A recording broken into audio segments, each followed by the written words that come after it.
एक नई वीडियो के साथ आज मैं फिर हाजिर हूँ, आपका होस्ट और दोस्त विक्रांत जोशी। आपका स्वागत करता हूँ मेरे व्यू मास्टर में, जिसमें हम लेके आते हैं वर्ल्ड अफेयर्स और डिफेंस के दिन भर की टॉप खबरें। तो चलिए जान लेते हैं। अपनी सबसे पहली खबर की बात करेंगे तो भारत चाइना रिश्तों को लेकर आ रही है। एलएसी पे तनाव बना हुआ है और ये फिर से हम लोगों को एक वीडियो में देखने को मिलता है। कहा जा रहा है कि ये रिसेंट की वीडियो है और इसमें हम लोग चीनी और भारतीय सैनिक या ट्रूप्स को लड़ते हुए देख सकते हैं। ये लड़ाई इस वीडियो में आपको साफ साफ दिखाई देगी कि पत्थरों से लड़ी जा रही है और लोहे के रॉड्स की भी आवाज़ आ रही है इस लड़ाई में। अच्छा, इस लड़ाई को अगर आप गौर से देखेंगे तो चीन का जो पुराना रवैया है वही इसमें देखने को मिलता है। हमारी तरफ से हमारे किसी एक जवान के द्वारा उनसे हाथ मिलाया गया और फिर उसको खींच के उन्होंने पीटना स्टार्ट किया। फिर उसके बाद भारतीय ट्रूप्स ने इनको पीटना स्टार्ट कर दिया और आप देखेंगे कैमरा दूर होता जा रहा है, यानी कि जो फुटेज लेने वाला व्यक्ति है, जो वीडियो बनाने वाला व्यक्ति है, वो दूर जा रहा है। साथ ही साथ चीनी ट्रूप्स भी दूर जा रहे हैं भारतीय ट्रूप से और इसका मतलब पीछे धकेला जा रहा है इनको। इस वीडियो की और बारीकियां अगर आपको कुछ समझ में आती हैं तो वो कमेंट बॉक्स में ज़रूर बताइएगा। अभी ये क्लियर नहीं हुआ है कि किस दिन का वीडियो है, कहाँ का ये वीडियो है, पर हम साफ साफ देख सकते हैं कि भारतीय ट्रूप्स ऊंचाई पर हैं, जिससे कि आसानी से वो पत्थरों से चीनी ट्रूप्स को मार पा रहे हैं। बात कर लेते हैं अपने इसरो की। हमको पता है कि RLV-TD का नाम आप लोगों ने सुना होगा, reusable launch vehicle technology demonstrator, जिसको कि एक अलग नाम दे दिया गया था, लैंडिंग एक्सपेरिमेंट बाद में नाम दे दिया गया था और इसका नाम RLV-LEX रख दिया गया था। जो RLV-LEX-1 था, ये आप कह सकते हैं कि इसका पहली उड़ान जो थी वो इसका केवल प्रोटोटाइप था और इसको बस देखा गया कि ये किस तरह से बिहेव कर रहा है या इसका एरोडायनेमिक्स कैरेक्टर्स कैसा है। इसके बाद जब LEX-2 को जब लॉन्च किया गया या ट्रायल किया गया तो उसमें देखा गया कि ये एयरक्राफ्ट या ये रियूजेबल लॉन्च व्हीकल किस तरह से अपने ऑटोनोमस सिस्टम का इस्तेमाल करते हुए अपने लैंडिंग पाथ को ढूंढता है और कैसे उस पर हिट करते हुए ये लैंड करता है और रनवे पर अपने रुक जाता है। ये चीज़ देखी गई। अब LEX-3 में ये देखा जा रहा है और हम जानते हैं कि इसको पुष्पक नाम दिया गया है।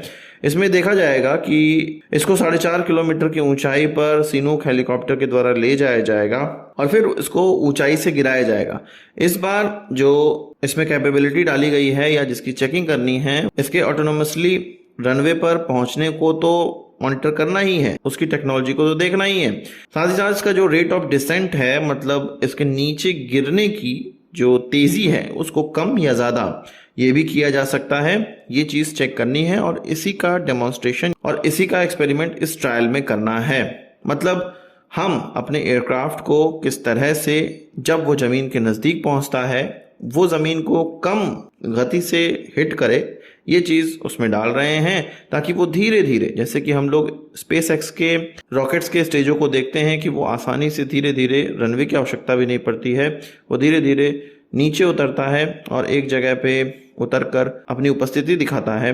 उसी तरह से कुछ इसमें भी ट्रायल किया जाएगा और धीरे धीरे ही अपने एयरक्राफ्ट को उतारने का प्रयास किया जाएगा या रीयूजेबल लॉन्च व्हीकल को उतारने का प्रयास किया जाएगा। तो आशा करते हैं इसरो अपने इस एक्सपेरिमेंट में सफल रहेगा और ये कहा जा रहा है कि ये फाइनल ट्रायल होगा, फिर इसका जो मेन व्हीकल है उसको बनाया जाएगा, मतलब अपने फुल स्केल में इसको बनाया जाएगा। फुल स्केल की बात ही चली है तो CSIR और NAL के द्वारा एक प्रोजेक्ट पे काम किया जा रहा था जिसको हाई एल्टीट्यूड प्लेटफॉर्म कहा जाता है और इसके 2 ट्रायल किए जा चुके हैं और इसका एक ट्रायल 7 मई को किया गया और ये जो ट्रायल था ये इसके फुल स्केल वेरिएंट का नहीं था। इसके द्वारा 3000 फीट पर अपनी उड़ान भरी गई और ये कहा जा रहा था कि अगर इसका पेलोड कम किया जाएगा तो ये और भी ज़्यादा ऊंचा उड़ सकता है।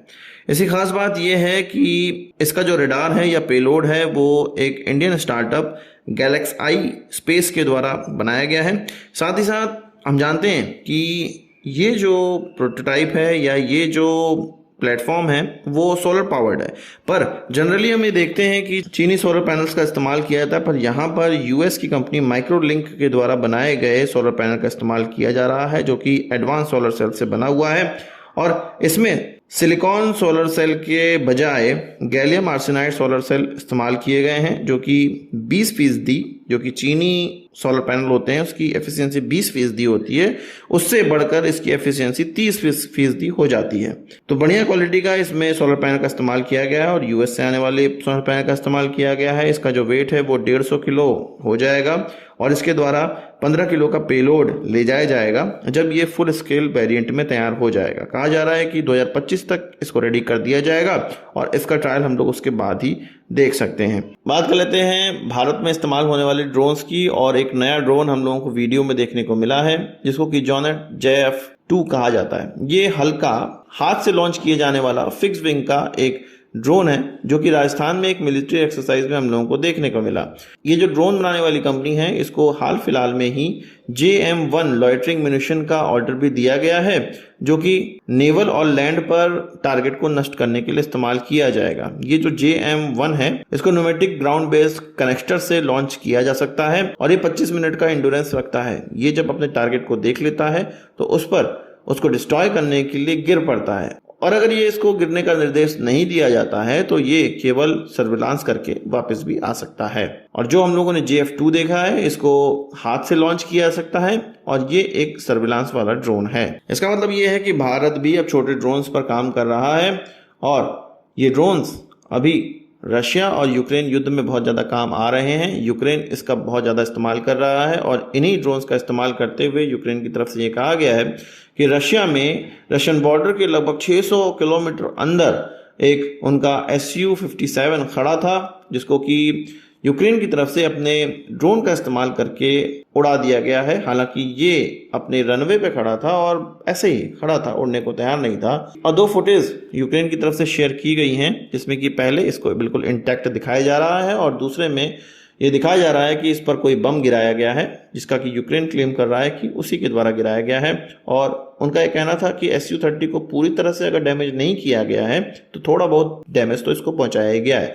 अब प्रॉब्लम यहाँ पर यह है, देखने वाली बात यह है कि रशिया के इतना अंदर यूक्रेन के ड्रोन्स पहुंच रहे हैं और रशिया के जो एयरफोर्स बेस हैं या एयर इंस्टॉलेशन हैं उन पर अटैक कर रहे हैं। रशिया का air defence system in drone से पार नहीं पा रहा है। ये बड़े ही कंसर्न वाली बात है और हम लोग आगे के युद्ध में देखेंगे अगर भारत से भी युद्ध होता है तो दुश्मन ड्रोन्स का बहुत ज़्यादा इस्तेमाल करेगा और उन ड्रोन से पार पाने के लिए हमें ज़रूरत है अच्छी टेक्नोलॉजी की।